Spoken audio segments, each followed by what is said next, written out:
የእንግሊዝ ፕሪሚየር ሊግ 28ኛ ሳምንት መርሃ ግብር ማንቸስተር ዩናይትድ ከክሪስታል ፓላስ የሚያደርጉት የኦልትራፎርድ ጨዋታ በዚህኛው ሳምንት ከሚደረጉ ጨዋታዎች መካከል በቀዳሚነት የሚነሳ መርሃ ግብር ይሆናል። ማንቸስተር ዩናይትድ ሌላው ከሚፈተንባቸው መስቶች መካከል አንዱ ይሆን አሊያስ ደግሞ በቅርቡ እያስመዘገባቸው የሚገኙትን ተካታይ ድሎችን ደግሞ በዚህ ጨዋታ ላይ ያስመዘግባል የሚሉትንም ጭምር የምንመለከትበት የእንግሊዝ ፕሪሚየር ሊግ የጨዋታ መርሃ ግብር እንከታተላለን። እንደ ሁልጊዜ ሁሉ ማንቸስተር ዩናይትድ ከተጋጣሚዎቹ በሚያደርጋቸው የጨዋታ መርሃ ግብሮች ላይ ምን አዳዲስ ነገሮች አሉ፣ ምን ደግሞ ከጉዳት ጋር ተያይዘውም ጭምር የሚነሱ ስቶሪዎችን በማንሳት እንጀምር። ምናልባት አሰልጣኝ ማይክል ካሪክ ከዚህ ጨዋታ በፊት ጋዜጣዊ መግለጫ ነበራቸው። ዕለተ አርብ በነበራቸው ፕሬስ ኮንፈረንስ ላይ ጥቂት ጥያቄዎች ቀርበውላቸው ነበር። አንደኛው ሜሰን ማውንት ከጉዳት ጋር ተያይዞ ሜሰን ማውንትን በተመለከተ አሁን ተጫዋቹ ወደ የሳር ላይ ልምምዶች መመለሱ ከዛ ባለፈ ደግሞ በቅርብ ጊዜ ጨዋታዎችን ማድረግ ወደሚችልበት ሌቭል ላይ እንደሚመጣም ጭምር ነው ይፋ ያደረጉት። ከዛ ባሻገር ማቲያስ ዴሊክትንም ጭምር በተመለከተ ሀሳባቸውን አጋርተዋል። ስቲል በማቲያስ ዴሊክት በኩል ጉዳቶቹ ለጥቂት ጊዜያቶች አሁንም ከሜዳ እንደሚያርቁትም ጭምር ነው እየተናገሩ የሚገኙት። ከዚያ ባሻገር ግን ቡድኑ ላይ አንድ ሰርፕራይዝ የነበረው የሂል በተለይ ለተሰኙ በነበረው የኤቨርተን እና የማንቸስተር ዩናይትድ ጨዋታ ላይ የሊዛንድሮ ማርቲኔዝ በጨዋታው ላይ በጉዳት ምናልባት መጠነኛ የሚባል ህመም ነው ያጋጠመው፣ የሳል ወይም ጉንፋን የምንለው። ከዛ በኋላ መመለስ አልቻለም ነበር። ስቲል በዚህ ጨዋታ ላይ ይመለሳል ላይመለስም የሚሉ ጥያቄዎች እስካሁን ድረስ ምላሽ ባያገኙም ግን ከ90 በመቶ በላይ ለጨዋታው ዝግጁ የመሆን እድሉ በጣም ሰፊ ነው።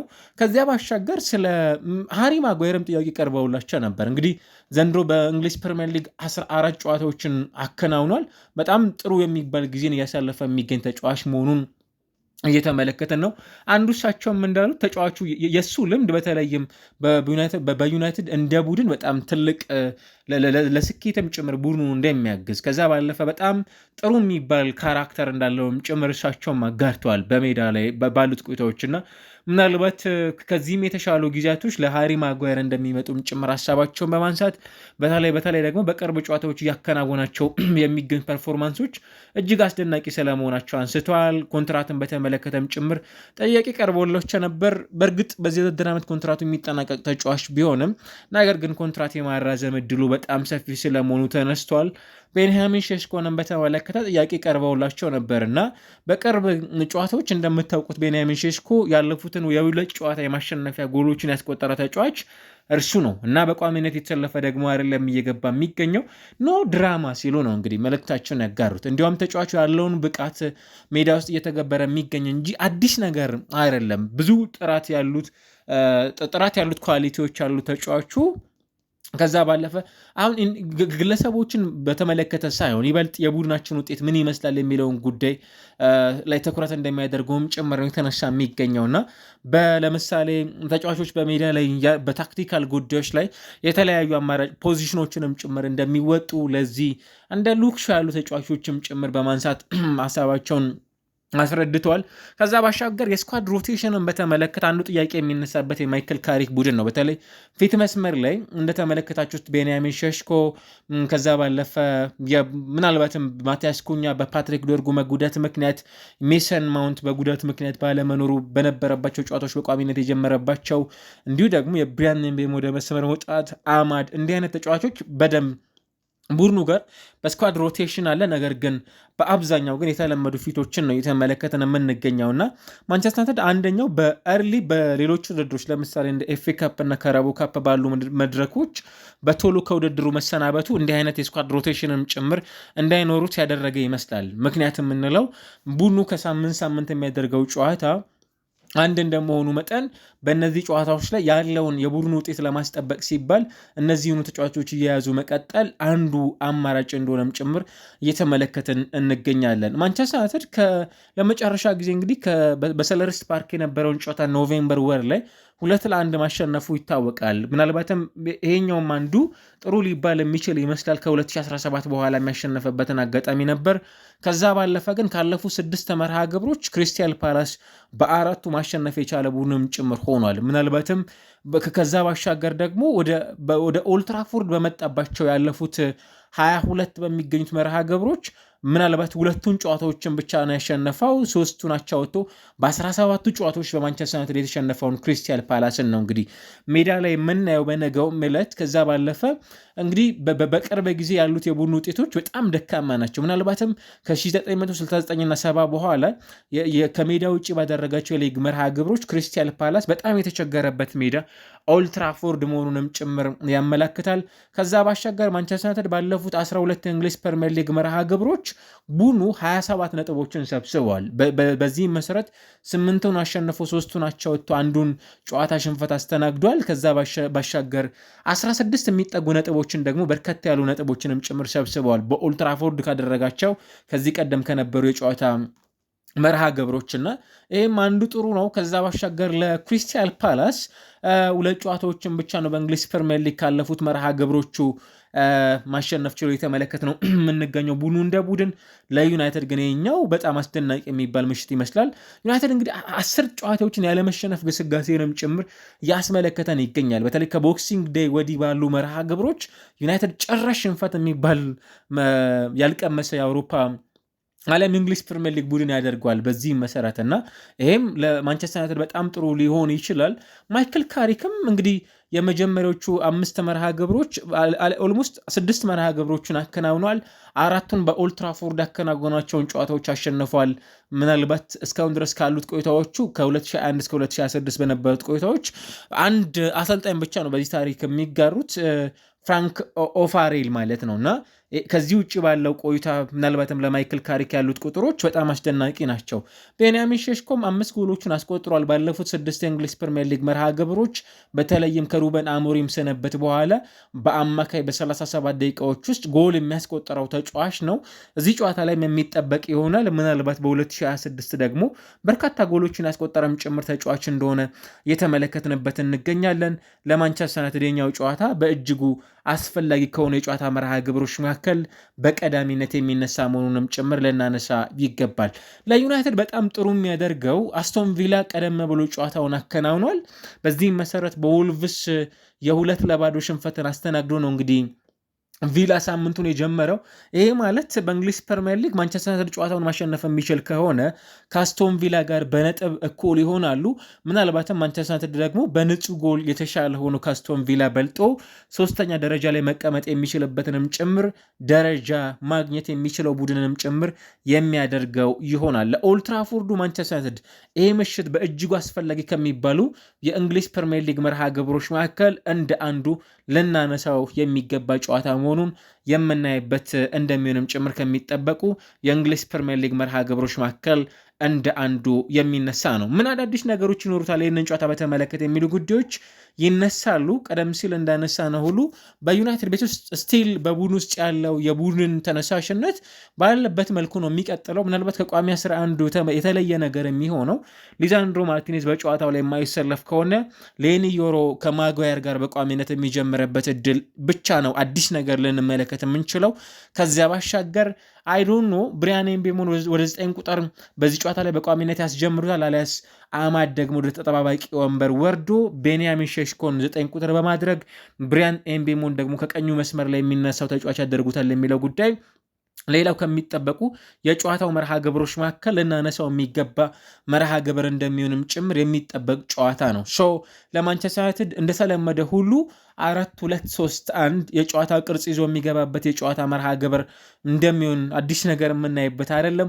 ቡድኑ እንደ ቡድን ባለፉት የቅርብ ጊዜ መርሃ ግብሮቹ በጣም ጥሩ የሚባል ጊዜን እያከናወነ ነው የሚገኘው። በጣም ለምሳሌ አርሰናል፣ ፉልሃም፣ ከዛ ቶተንሃም እንዲሁ ደግሞ ዌስትሃም እና ከኤቨርተን ጋር የነበሩትን ጨዋታዎች ከዌስትሃም ውጭ በድል ማጠናቀቅ የቻለ ቡድን ነው። በአንጻራዊነት ክሪስታል ፓላስም ወቅታዊ የሚገኝበት ፐርፎርማንስ በጣም አስደናቂ ነው። ብራይተንን አሸንፏል።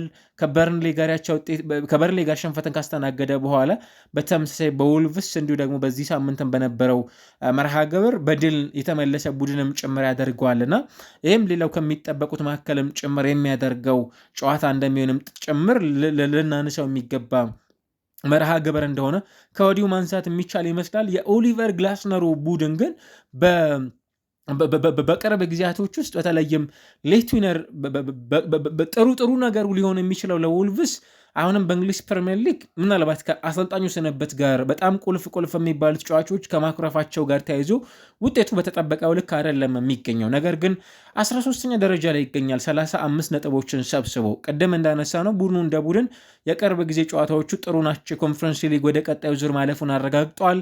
ከዙሪንኬጂ ሞስታር ጋር የነበረውን ጨዋታ ካሸነፈ በኋላ እና ተከታይ 2 መርሃ ግብሮቹን አሸንፎ እንደመጣ ቡድን ይሄኛውም ጨዋታ የሚጠበቅበት እድል በጣም ሰፊ ያደርገዋል። ነገር ግን ማንቸስተር ዩናይትድ በዚህ ጨዋታ ላይ ደግሞ ያለመሸነፍ ግስጋሴውን የሚያስቀጥልበት የጨዋታ መርሃ ግብር እንደሚሆንም ጭምር የሚጠበቅበት እንደሆነ የምናየው ነው የሚሆነው። ክሪስታል ፓላስ በዚህ ውድድር ዓመት ከ42.9 ሙከራዎች ወደ 29 የሚጠጉት ጎሎችን ያስቆጠረባቸው ናቸው። ብሩኖ ፈርናንዴዝ ስቲል የእንግሊዝ ፕሪሚየር ሊግን 18 ቢግ ቻንስ ጎሎችን ለጎል የሚሆኑ የግብ ዕድሎችን በመፍጠር ከፊት እየመራ ነው የሚገኘው። ሼኔ ላመንስን በዚህ ጨዋታ ላይ ኮከብነቱን የሚያስቀጥልበት እድል በጣም ሰፊ ነው። 3 ክሊንሽቶችን አስመዝግቧል ባለፉት 6 የሊግ መርሃ ግብሮች። ምናልባትም እዚህ ጨዋታ ላይ ይህንን ብቃቱ የማስቀጠል እድሉ በጣም በሰፊ ከሚነሱ ጨዋታዎች መካከል እንደ አንዱ ልናነሳው የሚገባ የጨዋታ መርሃ ግብርንም ጭምር እንደምናይበት ከሚጠበቁ የጨዋታ ሀሳቦች መካከል የሚነሳ ሆኖ የምናየው ነው የሚሆነው። ስለዚህ በዩናይትድ በኩል ሴኒ ላመንስ፣ ዲዮጎ ዳሎት፣ ሌኒ ዮሮ፣ ሃሪ ማጓየር፣ ሉክ ሾ፣ ካዝሜሮ፣ ኮቢ ቤኖ፣ ብሪያን ኤምቤሞ፣ ብሩኖ ፈርናንዴዝ፣ ማቲያስ ኩኛ፣ ቤንያሚን ሼሽኮ በቋሚነት የመጀመር እድላቸው በጣም ሰፊ ሆነው ከምናነሳቸው የዚህ ሳምንት የእንግሊዝ ፕሪሚየር ሊግ የጨዋታ መርሃ ግብሮች መካከል እንደ አንዱ የሚነሳ ነው። ዕለት ዕለት እያደር እየተገነባ የመጣው ማንቸስተር ዩናይትድ በዩናይትድ በኩል አንዱ ጥሩ ነገር የሚሆነው የቡድኑ ውጤት አሁን በደንብ እየተሻሻለ እየመጣ እንደሆነ ሜዳ ውስጥ በምናያቸው የሜዳ ላይ ብቃቶች ማንቸስተር ዩናይትድ በደንብ ጨዋታዎችን እያሸነፈ ነው የሚገኘው። ሌት ዊነር ጎሎችን ያስቆጥራል፣ ብዙ ሙከራዎችን ያከናውናል። ከዛ ባሻገር ደግሞ ቡድኑ እንደ ቡድን በዚህ ጨዋታ ላይ የሚጠበቀው ይህንን የማሸነፍ ግስጋሴን ይዞ የመቀጠል እድሉ በሰፊው ከምናነሳቸው የጨዋታ መርሃ ግብሮች መካከል አንዱ መሆኑንም ጭምር የተመለከትንበት ጨዋታ እንደሚሆን የምናየው መርሃ ግብር እንደሚሆንም ጭምር የሚጠበቅ ነው። ለዩናይትዳውያን ይሄኛው የጨዋታ መርሃ ግብር ቀደም እንዳነሳ ነው በደረጃ ሰንጠረዡ ራሳቸውን ማሻሻል የሚችሉበት ውጤት እንደሚሆንም ጭምር የሚጠበቅ ነው። ቀደም ሲል እንዳነሳ ነው ግን ቁልፍ የሚባሉ ድራማዎችን የመመልከት እድልንም ጭምር ደግሞ ሊያስመለክተን የሚችል የጨዋታ መርሃ ግብር እንደሚሆንም ጭምር ደግሞ መዘንጋት ያለብን አይመስለኝም። ኮከቦች ይኖራሉ በሁለቱም ቡድኖች በኩል እንዴት ባለ መልኩ ጨዋታቸውን ያጠናቅቃሉ የሚለው ጉዳይ ደግሞ የሚጠበቅ ነው። የመጨረሻ ጨዋታቸው ማንቸስተር ዩናይትድ 2-1 ነበር ያሸነፈው። ጆሹዋ ዚርክዚ እንዲሁም ሜሰን ማውንት ባስቆጠራቸው 2 ጎሎች ፊሊፔ ማቴታ ነበር ብቸኛውን ጎል ፓላስ አስቆጥሮ የተመለከት ነው። ለኦልትራፎርዱ የማንቸስተር ዩናይትድ ደጋፊዎች ደግሞ ከኤቨርተኑ ድል በኋላ በእንግሊዝ ፕሪሚየር ሊግ ሌላ ሪቫይቭ ማድረግ የሚችሉበት የጨዋታ መርሃ ግብር እንደሚሆንም ጭምር ከሚጠበቁ የጨዋታ ስታቲስቲክሶች መካከልም ጭምር የሚነሳ ሆኖ ከምንመለከታቸው ርዕሰ ጉዳዮች መካከል አንዱ ነው የሚሆነው። ማይክል ካሪክ ኦልትራፎርድን ወደ አዲስ ድባብ ቀይሮታል። እውነት ለመናገር አሁን ባለበት ሁኔታ ይህንን ውጤት እንዴት ይዘው ይቀጥላሉ የሚለው ጉዳይ የሚጠበቅበትን ውጤት ያስመዘግባሉ የሚለውን ጉዳይ እናያለን። እስካሁን ድረስ ያሉት ቆይታዎቹ ግን ለማንቸስተር ዩናይትድ በጣም በጥሩ ፎርም እየተጋዙ ነው የሚገኙት። ከኦልትራፎርዱ ምሽት በኋላ ማንቸስተር ዩናይትድ ከክሪስታል ፓላስ ያደረጉትን የጨዋታ ሂደት ደግሞ ምን ይመስላል የሚለውን በቀጣይነት የማደርሳችሁ ነው የሚሆነው። ከጨዋታው በፊት ግን የሚነሱት የሁለቱ ቡድኖች ሀሳቦች እነዚህን ነው የሚመስሉት። ምናልባት በክሪስታል ፓላስ በኩል የሚጠበቁ ተጫዋቾች ይኖራሉ። ቀደም ሲል እንዳነሳናቸው ሁሉ በማንቸስተር ዩናይትድ ቤት ውስጥ እንደሚጠበቁ የጨዋታ ሂደቶች ሁሉ ለምሳሌ በቅርብ ጊዜ በፓላስ በኩል ጥሩ ጊዜን ያሳለፉ የሚገኙ እንደነ ሙኖ ዣሉ በጣም ጥሩ ጊዜን፣ ጀረሚ ፒኖ ሌላው በጣም ጥሩ የሚባል ራሱ ማንቸስተር ዩናይትድ በአማካይነት የሚፈልገው አዳም ዋልተን፣ የቀድሞ የዩናይትድ ግብ ጠባቂ የነበረው ሄንደርሰን በዚህ ጨዋታ ላይ ከሚጠበቁት ጨዋታዎች መካከል የሚነሱ ናቸው። ዩናይትድ ሳሊያስ ክሪስታል ፓላስ በቀጣይነት የምናየው ጉዳይ ይሆናል። ግምቶቻችሁን ማስቀመጥ ትችላላችሁ።